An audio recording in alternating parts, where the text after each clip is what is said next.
నమస్కారం గురుగారు. నమస్తే అమ్మా. గురుగారు, నరదిష్టి అంటారు కదా, నరదిష్టి నరఘోష తగలకుండా ఉండాలంటే మనం ఎలాంటి పరిహారం చేసుకుంటే మంచి జరుగుతుంది అంటారు? శ్రీమాత్రే నమః, శ్రీ గురుభ్యో నమః. నరదిష్టి తగిలితే రాజైనా సరే ఇబ్బంది పడాల్సిందే, నల్ల రాయి అయినా సరే పగిలిపోవాల్సిందే అని అంటూ ఉంటారు. అంటే కొంతమంది దృష్టి ఎలా ఉంటుందంటే, మనస్ఫూర్తిగా మనల్ని ఎవరన్నా దీవించమని చెప్తే దీవించం, కానీ తిట్టమంటే మాత్రం లేదా అసూయపడమంటే మాత్రం పడతాం. ఒకే చోట చదువుకొని ఒకే రకమైనటువంటి మార్క్స్ వచ్చి ఒకడికి మంచి ఉద్యోగం వచ్చి ఇంకొకటికి రాకపోతే ఇతని మీద అక్కసు వెలబుచ్చుతాడా లేదా? ఏమవుతుందండి అలా అనుకుంటే అనంటే, మనస్ఫూర్తిగా మనం ఎవరైనా సరే ఎవరి గురించి అయినా సరే అనుకుంటే అది మంచి అయినా చెడైనా ఫలిస్తుంది. మన ప్రతి ఒక్క మనిషికి ఆరా అనేది ఉంటుంది. ఎక్కడో రేడియో స్టేషన్లో ఉన్న వ్యక్తి మాట్లాడితే ఇక్కడ ఫోన్లో మనకు రేడియో సిగ్నల్స్ ఎలా అందుతున్నాయో, మనల్ని ఇలా నవ్వుతూ ఉన్నా చూసిన ఎంత మంచి చీర కట్టుకుందో, మంచి నగలు పెట్టుకుంది, అసలు ఒక్కనాడు ఏడ్చిన పాపాను పోలేదు, ఎప్పుడు నవ్వుతూనే ఉంటుంది, ఎట్లుంటుందో ఏం పాడో ఇదా అని తిడితే మనసులో తిట్టుకుంటే. అందుకే మనకు జపం చేసేటప్పుడు కూడా మేము బ్రాహ్మణము బయటికి చదివితే 100 చదివితే 100 సంఖ్య, ఈ చేతిలో ఉన్నటువంటి సంఖ్య వదిలిపెట్టి చదివితే రెట్టింపు సంఖ్య, ఆ చేతిలో ఉన్నటువంటి దాన్ని కూడా వదిలేసి యథాశక్తి మనస్ఫూర్తిగా చదివితే 1000 రెట్ల సంఖ్య. అంటే నేను 100 చదివితే 1000 సంఖ్యతో సమానం. అందుకని మనసా వాచా కర్మన మనం ఏదైనా అనుకోవాలి అంటారు. కాబట్టి అలా మనస్ఫూర్తిగా ఎవరైనా అనుకుంటే నరదిష్టి అనేటువంటిది మనుషుల వల్ల కలుగుతుంది, నరఘోష కూడా కలుగుతుంది. అందుకనే ఇప్పుడు వివాహం చేసుకుంటే అందరిని ఎందుకు పిలవాలి? అందరు వస్తారు, వాళ్ళందరికీ ఏం చేస్తాం, మనం మంచి భోజనం పెడతాం, అతిథి దేవో భవ అని చెప్పి దీవిస్తూ ఉంటాం. ఇలాంటివి చేసినప్పుడు అవతల వాడికి అన్నం పెడితే ఆ దోషం అనేటువంటిది పోతుంది. వాడు తిట్టుకున్నా వాడు ఇంకేదన్నా అనుకున్నా అవన్నీ పోతాయి, పోయి అనుకూల పరిస్థితులు వస్తాయి. కాబట్టి ఎవరన్నా సరే మన ఇంట్లో ఏదైనా జరిగితే ఎటువంటి దిష్టి తగలకుండా, అంటే ఇప్పుడు ఏం దిష్టి తీస్తున్నారని కాదు, నలుగురికి చెప్పాలి, నా కొడుకు ప్రయోజకవంతుడయ్యాడు, సంపాదిస్తున్నాడు, వివాహం చేసుకున్నాడు, అందుకని పిలిచి మనం భోజనం పెట్టాలి. చాలా మంది ఏంటంటే వాళ్ళని ఎందుకు పిలిచేదని చెప్పి వాళ్ళ పనులు వాళ్ళు చేసుకుంటారు. వాళ్ళకు విపరీతమైన దిష్టి ఉంటుంది. మనం అన్న సంతర్పణ చేసినా ఏదైనా దానం చేసినా మనకు ఉన్నటువంటి ఆ దిష్టి అనేటువంటిది పోతుంది. కాబట్టి వీలైతే ఈ నర దిష్టికి సంబంధించి ఇవన్నీ చేయడం మంచిది. ఇంకా నరఘోష అనేటువంటిది ఎలా ఉంటుందనంటే, ఒకటే ఆఫీస్లో అందరితో సమానంగా పనిచేస్తున్న వ్యక్తి ఆ ఆఫీస్ని కొనేసాడు అనుకోండి, ఎంత ఘోష. ఆ ఎంప్లాయీస్ అందరూ మాతో నిన్నటిదాకా ఇక్కడ కూర్చున్నాడు, ఇవాళ మా కంపెనీకి హెడ్ అయిపోయాడు అని అక్కసు వెలబుచ్చుతారా లేదా? అంటే ఒకటే విషయం గురించి చాలా మంది మనల్ని పదే పదే అంటుంటే అది నరఘోష. ఇలాంటివి ఒక యంత్రం ద్వారా పోతాయి, దాన్ని నరఘోష యంత్రము అంటారు.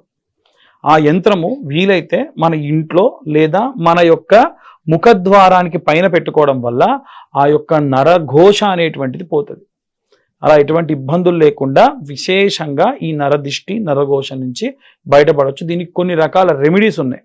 చిన్న పిల్లలకైతే తల్లి ఏం చేయాలంటే, తన యొక్క వెంట్రుకలు ఉంటాయి కదా, ఆ వెంట్రుకలు లాంటి కొస నుంచి తీసి నల్ల దారానికి మొత్తం ఒక 11 ముళ్ళు కట్టి, అది పిల్లల యొక్క ఎడమ కాలు కట్టిందనుకోండి, తనకు సంతానం కలిగిందని ఏడ్చే వాళ్ళ ఏడుపు పిల్లలకు తగలకుండా పిల్లలు ఆరోగ్యంగా ఉంటారు.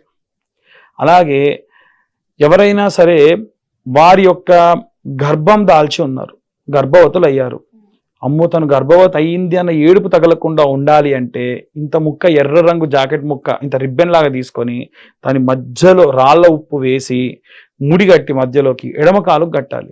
ఈ గర్భం అనేటువంటిది కిందికి జారకుండా ఉంటుంది, ఎడమ కాలు గట్టిగా అది కట్టుకోవడం వల్ల. వాష్రూమ్స్కి వెళ్ళినా ఎక్కడికి వెళ్ళినా విప్పేసి వెళ్ళొచ్చు, మళ్ళీ తర్వాతకు మళ్ళీ వచ్చి కట్టుకోవచ్చు. అలా వెళ్ళినా ఏం కాదు, కరిగిపోయినా మళ్ళీ ఉప్పేసి మళ్ళీ కట్టుకోవచ్చు. ఇలాంటివి చేయడం వల్ల ఈ రకమైన నరఘోష అనేటువంటిది ఉండదు.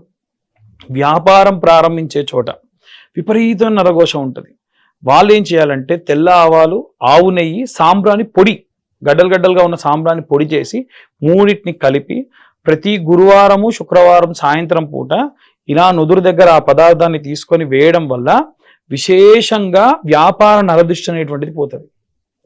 ఇక ఎవరైనా సరే ఉద్యోగస్తులు ఉంటారు కదా, ఉద్యోగస్తులు అయితే కనక పుష్యరాగం అనే ఉంగరం, వాక్శుద్ధి బాగా పెరుగుతుంది, విశేషంగా చాలా బాగా ఉంటుంది. అదొకటి. ఇంట్లో ఉన్న గృహిణులు ఉంటారు కదా, మరి వాళ్ళకు కూడా ఏదైనా దిష్టి ఉంటుంది కదా, వాళ్ళు ఏం చేయాలంటే కుబేర కుంకుమ అని దొరుకుతుంది. ఈ కుబేర కుంకుమని ప్రతి శుక్రవారం కూడా అమ్మవారి పైన ఇంత చిన్న గౌరవం చేసుకొని కుంకుమార్చన చేసుకొని ఆ కుబేర కుంకుమ తాను పెట్టుకొని ఇంట్లో ఉన్న అందరికీ పెడితే విశేషమైనటువంటి నరదిష్టి అనేటువంటిది పోతుంది. ఇంకా ఇంకా చాలా రకాలుగా రైతులు ఉంటారు కొంతమంది, వాళ్ళ పొలం బాగా పండాలంటే ఏం చేయాలంటారు, అమ్మవారికి దగ్గరలో ఉన్న గ్రామదేవతకి ఇంత చీర, పసుపు, కుంకుమ, గాజులు పెట్టి అమ్మవారి కుంకుమార్చన చేసి ఆ కుంకుమ కొంచెం తీసుకొచ్చి పొలంలో జల్లుకుంటే చాలా మంచిది. అమ్మవారి రక్షగా నిలబడుతుంది అక్కడ. ఇట్లా ఒకటిని కాదమ్మా, చాలా రకాలైనటువంటి ఈ నరఘోష, ఈ నరపీడితముల నుంచి బయటపడవచ్చు. విశేషమైనటువంటి శాంతి ఈ రకంగా మనం రెమెడీస్ చేసుకోవడం వల్ల మంచిగా ఉంటుంది. గురుగారు, ఇప్పుడు పిల్లలకి నరదిష్టి పోవాలంటే ఎలాంటి పరిహారం చేసుకోవాలో చెప్పారు కదా గురుగారు. అలాగే వ్యాపారస్తులు కూడా నరఘోష పోవాలంటే చాలా చక్కటి పరిష్కారం చెప్పారు. అలాగే మన ఇంటికి నరఘోష ఉంటే అది తొలగిపోవాలంటే ఎలాంటి పరిహారం చేసుకుంటే మంచిది గురుగారు? మంచి ప్రశ్న అమ్మా. మనకు చాలా రకాలుగా మనకి గుమ్మడికాయ కట్టుకోవచ్చు. చాలా మంది గుమ్మడికాయ కట్టుకోవడం కూడా ఎప్పుడు కట్టుకోవాలి ఏంటిది అనేటువంటి సందేహం కూడా ఉంటుంది. మనకున్నటువంటి నరఘోష, నరదిష్టి పోవాలంటే ఇంటికి సంబంధించి ఈ గుమ్మడికాయని అమావాస్య నాడు ఆంజనేయ స్వామి దేవాలయంలో ఒక రాత్రంతా ఉంచి మరుసటి రోజు పొద్దున్నే దానికి మంచిగా పసుపు రాసుకొని బొట్లు పెట్టేసి ఇంట్లో కట్టేసుకోవచ్చు.